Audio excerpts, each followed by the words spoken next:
Ever wondered if things can just be born evil?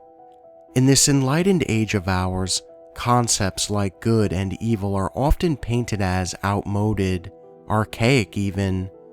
According to modern thought, people are simply products of their environment and no more responsible for their actions than a twig in a stream. But I know better. Some things are just born bad. About 10 years ago, we had a German Shepherd named Duchess that had a litter of puppies, 7 in all. 6 looked like any other shepherd you've ever seen. The 7th was a snowy white, not a true albino, just white-furred with a black nose and blue eyes. There was never any doubt about which one we were keeping out of that litter. We named her Princess. Before the end of 6 months, any plans we had about giving away or selling the others became a moot point, as all of the others were dead. We'd just find them at a rate about 1 a month, not mangled or anything, just dead as if they'd died in their sleep. At first, we thought maybe their mother, it being her first litter and all, was accidentally crushing or smothering them. Later, we had no doubt as to what had killed them. Within a year, she came to dominate her mother, her father, and to a degree, us too. Her parents shied away from her. When we put out their food, she ate till her heart's content, unchallenged by the other 2. Once I tried to shoo her away and let the other 2 eat, she snarled at me, baring those perfect white fangs to her incongruously black gums, and loosening a growl so deep that I felt it in my gut more than I heard it. After that, I left her alone too. I've often wondered if the parents of serial killers know they have a monster in the making. I mean, sure, some of them are to blame for how their kids turn out, products of fucked up households with systematic abuse of all possible flavors. But then there are the ones that seem to be true aberrations. It's those families I'm curious about. Do they smile and laugh and pretend that everything's fine? I know that we sure did. We downplayed the weirdness around Princess, tried to rationalize her behavior, the bizarre things she'd do, like killing rabbits and leaving them hung up in the bushes behind our house. Some dogs do that to show they love you. Cats too, my father would say. To them, it's just bringing you food.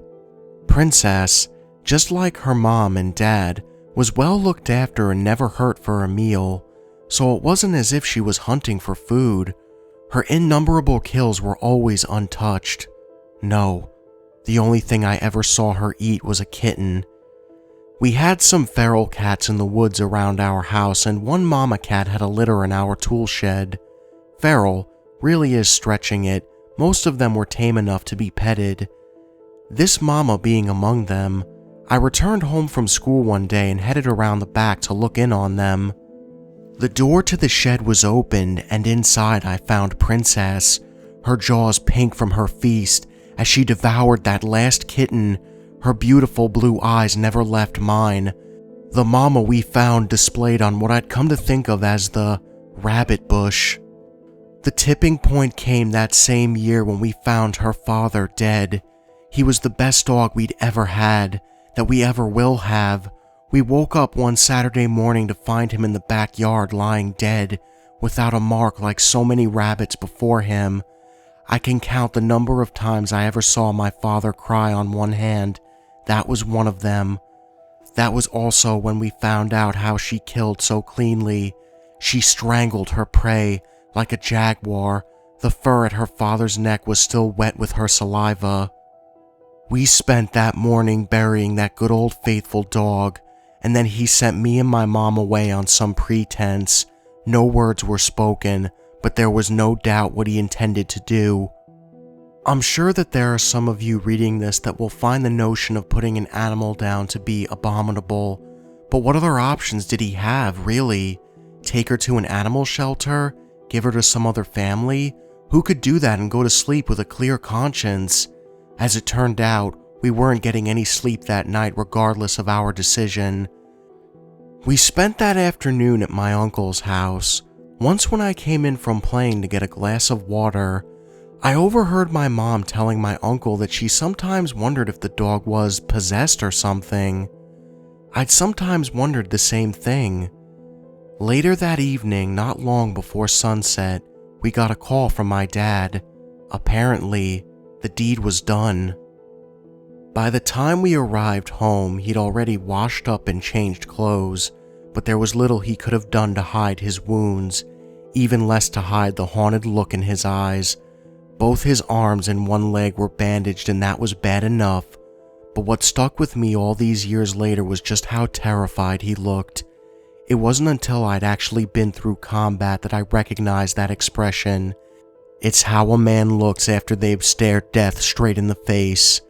My father never talked about it, but he drafted a friend from up the street to come help, and it's from him that I got this part of the story.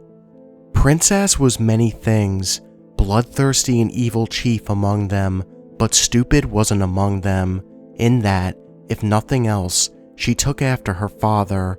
Her dad, Rocky, was famous for letting himself into the house if it was storming out. He'd figured out how to paw open the sliding glass door out to the patio. What was really astounding is that he also had the presence of mind to close it behind him. Not being stupid, she knew something was up and made herself scarce, disappearing into the woods. Dad, not wanting to put this off and being in full-on revenge mode, called his friend from down the road and filled him in, so off on the hunt the two of them went. In his own words, she was laying for us. If it sounds absurd to say that Princess lay in ambush, then I failed at conveying just how wrong everything about her truly was. She led them on a chase through the woods, barking whenever it seemed the stupid humans had lost her again. Then she laid up beneath an overhang on the creek bank just where the path crossed it and waited. She was on my father the instant he stepped down into the creek, grabbing his leg and making him fall headfirst into the water. Then she went straight for his throat.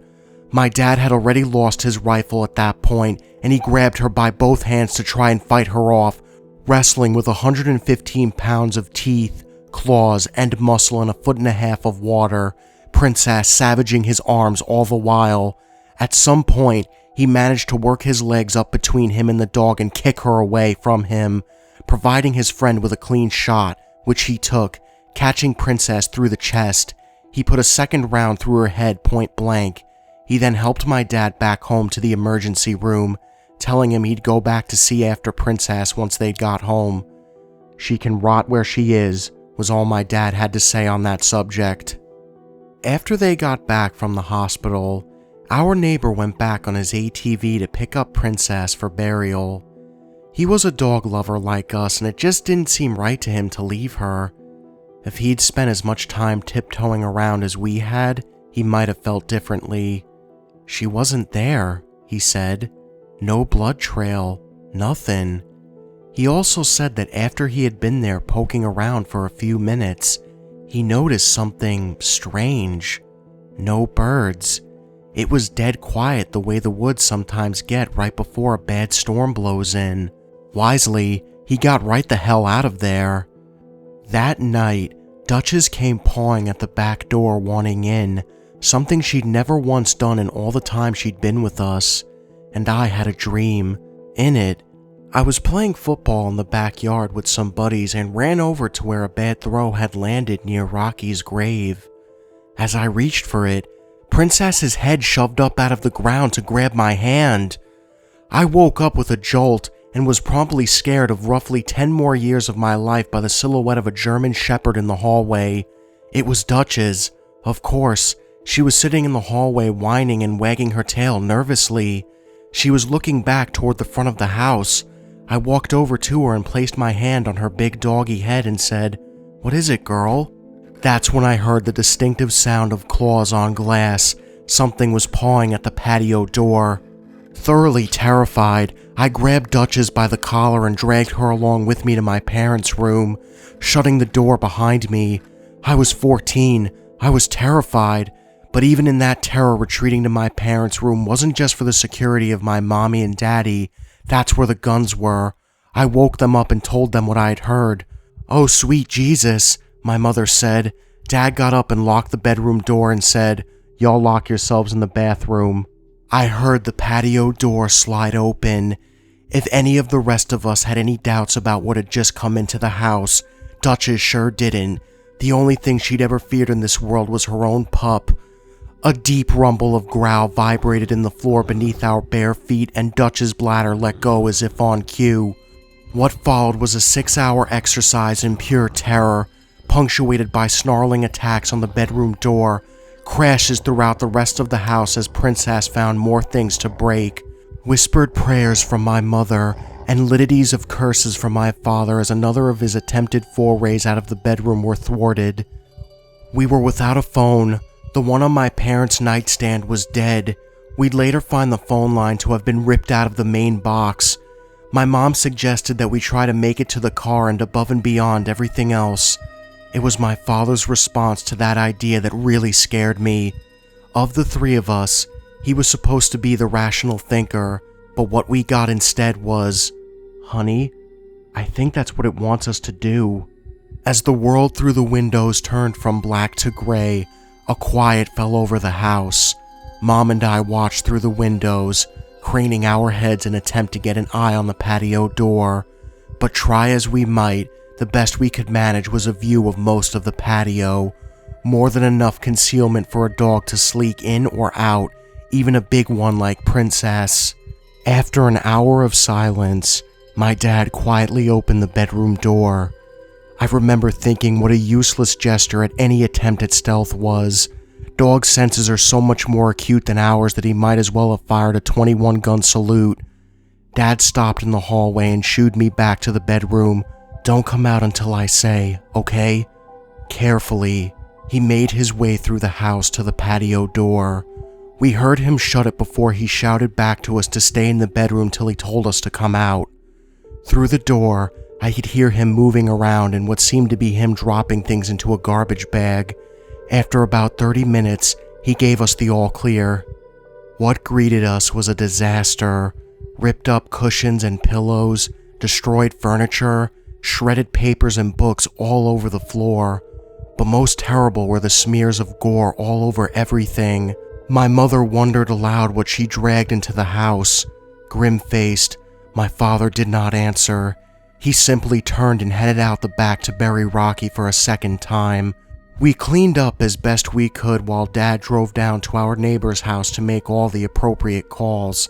After all these years, I still wonder what portion of homeowners insurance covers attack by undead demon ghost dog. Unspoken, we all wondered what the night would bring. As it turned out, we never got a repeat, but Duchess never left the house again. Time rolled on.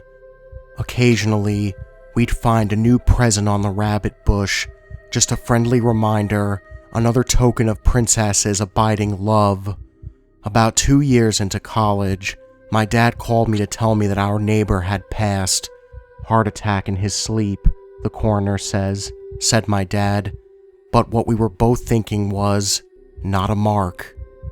There are plenty of nights where I wonder what the last thing was to pass before the old bachelor's eyes.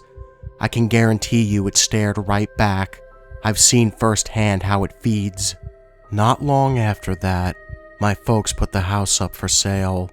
About a week after the new owners moved in, I received a call from the man of the house. He wanted to know if we'd left any pets behind when we moved. Already fearing the answer, I asked him why, and he asked, "Oh, me and the kids keep seeing this white shepherd in the woods. Pretty.